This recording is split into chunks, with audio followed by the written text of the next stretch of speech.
Welcome to my channel. இன்றைக்கி காலையில் எங்கள் தோட்டத்தில் வந்து பூ பறிக்கலான்னு போனேன். அப்போ பார்த்திங்கன்னா ஒரு மாதுளை மரம் எலுமிச்சை மரத்துக்கு இடையில ஒரு பாம்பு தோல் இருந்தது. இங்கே பாருங்கள் எவ்வளோ. இதை வந்து பாம்பு சட்டைன்னு சொல்லுவாங்க. சட்டை, பாம்பு சட்டை. இது பெரிய பாம்பாக இருந்திருக்கணும். பெரிய பாம்பு இருந்திருக்குது. அது சட்டம் தோல் உரிச்சிருக்குது. தோல் உரிச்சிட்டு புது ஸ்கின் வரத்துக்காக பழசை வந்து ஏதாயிலும் ஒரு ரஃப்பான ஏரியாவில் வச்சு தேய்ச்சி எடுத்துரும். பாருங்கள் எப்படி இருக்குன்ட்டு. எவ்வளோ பெரிய ஸ்கின்னு. இது கண்ணு கூட அந்த தான் தலைப்பகுதி.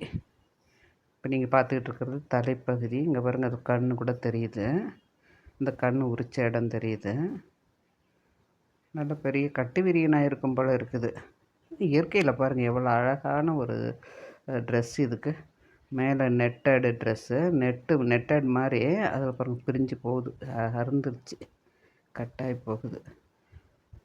செக்குடு, அது மெரூன் கலர் செக்குடு, லைட் கலரில் ஸ்கின்னுக்கு மெரூன் கலர் செக்குடு டிசைன் பாருங்கள். இயற்கை எப்படியெல்லாம் படைச்சிருக்குது.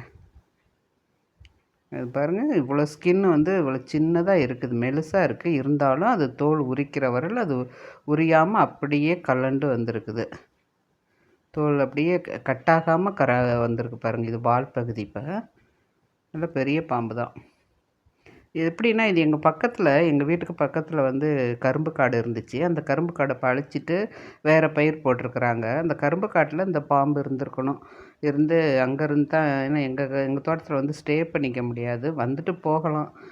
அதனால் வந்து அங்கே தங்கி இருந்துட்டு இப்போ அங்கே கரும்பு காடு இல்லாதனால எங்கள் தோட்டத்துக்குள்ளார வந்திருக்குது. எங்கள் வீட்டோட தோட்டம் இது, வீட்டு தோட்டம் இது.